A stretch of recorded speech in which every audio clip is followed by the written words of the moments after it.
Next, we're going to talk about the Big 12 race, the Big 12 Player of the Year race. Now, can Javon Small, who's leading the league or tied for the league lead in points, does he have a chance to win the Big 12 Player of the Year award? I think he's definitely in the conversation. I think folks all around the conference and all around the country have taken notice to what Javon Small's done, how he's carried this West Virginia team on his back. And I do think he has a legit chance to win Big 12 Player of the Year. Now, do I think he will? I don't. Only simply because I think they typically give the award to a team who's near the top of the standings, whose team is near the top of the standings. I feel like they'll give it to somebody. Maybe they'll give it to Hunter Dickinson, even though Kansas is only 7th, but it is Kansas, and I think maybe there's a little bit of favoritism there. And Hunter Dickinson's a good player too. Can't take anything away from that. Maybe give it to somebody like JT Toppin. Does somebody from Houston, who's the number 1 seed in the tournament, does somebody from Houston get it? We'll see. But at the end of the day, even though I think Javon Small definitely deserves to be in the conversation, at the end of the day, I don't think he ends up getting the award. But do I think he deserves the award? We're going to find out, because I'm going to give you my top 5 players in the Big 12 ranked 5 through 4. And we're going to do that right now. So let's go ahead and bring up the number 5. Maybe surprise some people. Norshad Omier from Baylor.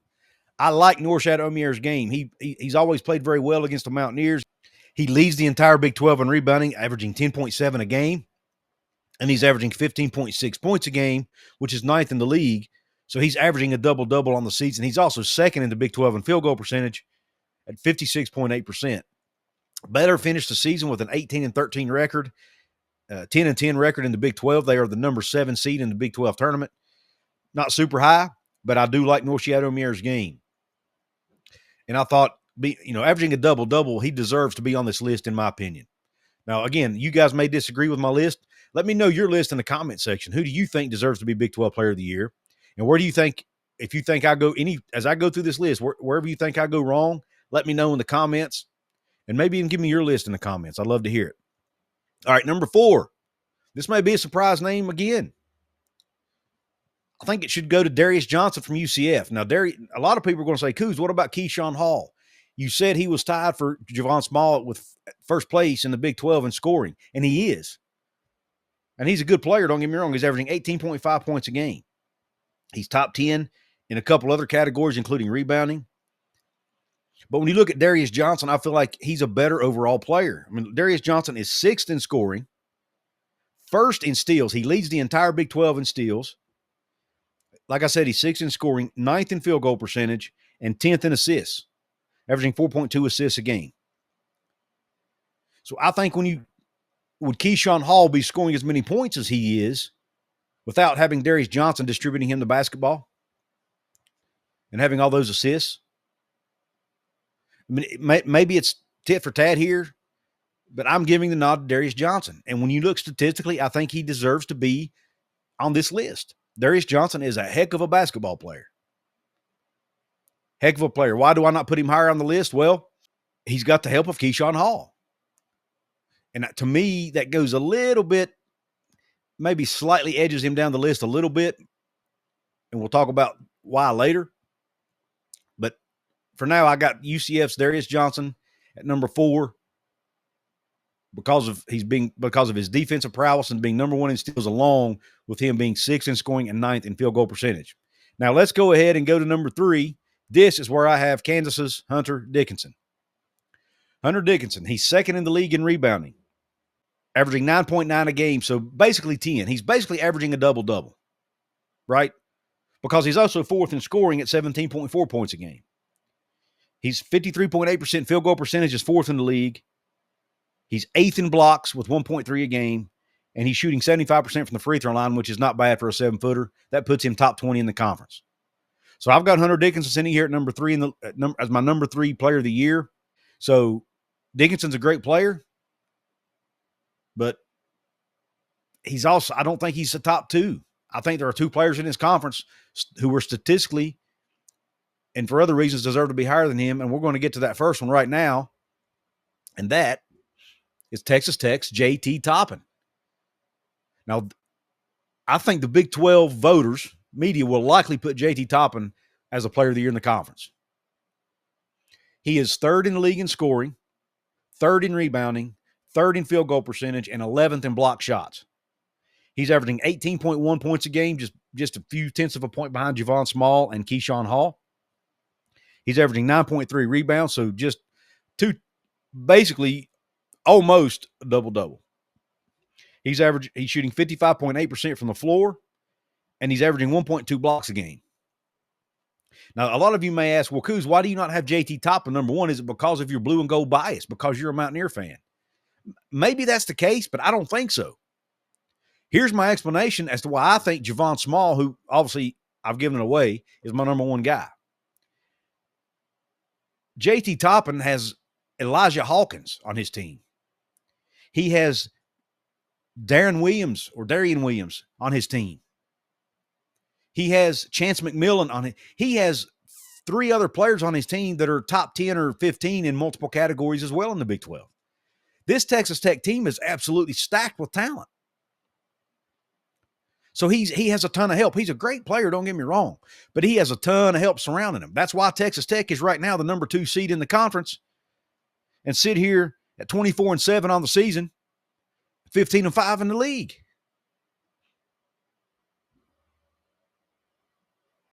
Because of the talent that they're loaded with outside of just JT Toppin.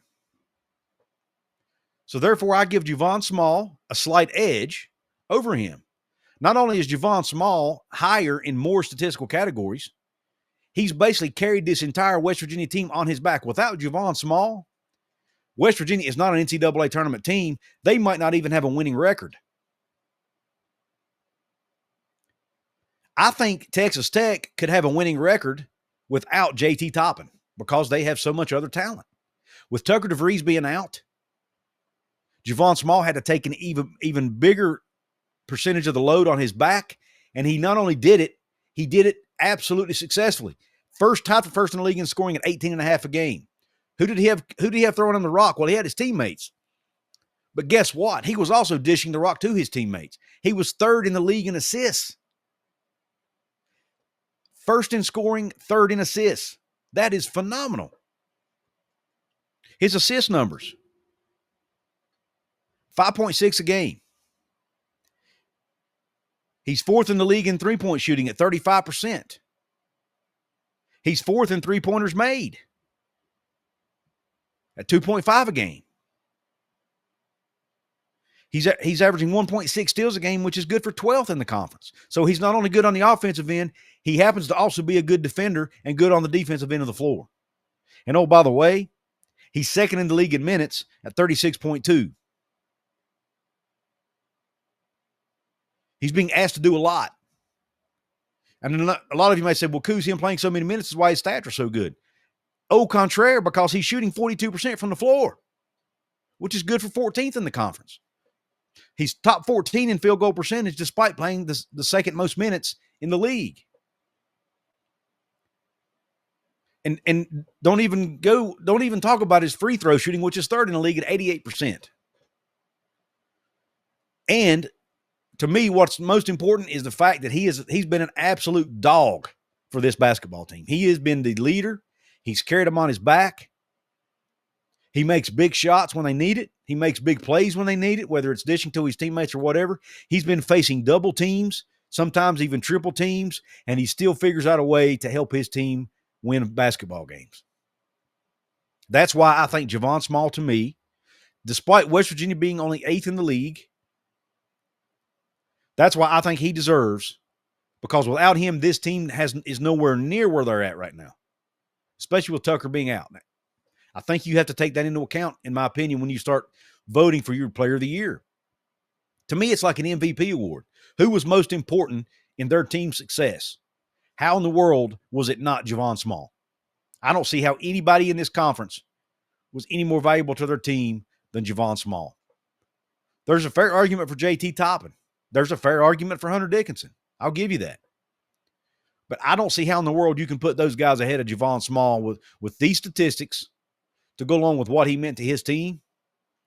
To me, He's the clear-cut answer and the clear-cut player of the year in this conference. I think there's even a conversation, and I may do a video on this on the channel. I think there's a conversation when you look at West Virginia's program. Is Javon Small going to go down, even though he's only been in Morgantown 1 year? Will he go down as one of the greatest guards of all time to ever wear the old gold and blue? Will he go down with the Javon Carters, the Daxter Mileses, the Deuce McBrides, the Mike Ganseys? Go all the way back, I guess, Jerry West. Does he make – I'm not saying he's better than Jerry West, but does he go on the list of elite guards in West Virginia history? I think I may do a show on that. I think it's a very interesting topic. I want to look at where he's at in the echelon of West Virginia basketball players, especially at the guard position. Outside of just statistics, obviously outside of how long he was with the program, you have to look at what he meant to this team and this program, and heck, even the state for that matter. And he still has a chance to do even more in the Big 12 tournament and the NCAA tournament for this basketball team and Coach Darian DeVries and that staff. Let me know what you think in the comment section. Who would your player of the year be in the Big 12? And if you're a West Virginia fan, where would you put Javon Small? Or do you think he even deserves to be in the conversation as one of the greatest guards, not the greatest, but one of the greatest guards of all time in Morgantown? Let me know your thoughts in the comment section. Want to give another shout out to my channel sponsor here, Appalachia Digital. Check them out for your needs online, whether you're trying to get found on Google or whether you want to build a new website. Appalachia Digital is the place to go. Go to appalachiadigital.com/Couz. You can see their logo on the screen. Go check them out. Make sure you please hit the thumbs up button if you like this video. Please drop your comment below. Please share it with your family and friends who like West Virginia Mountaineer basketball. And please subscribe to Hoops from the Hills. Help me get to my next goal of 3,000 subscribers. I really appreciate you tuning into this episode. Hope the rest of your day is top shelf. Check the video out in the corner of your screen right here because YouTube thinks you might like it. Have a blessed day. And Q Country Roads.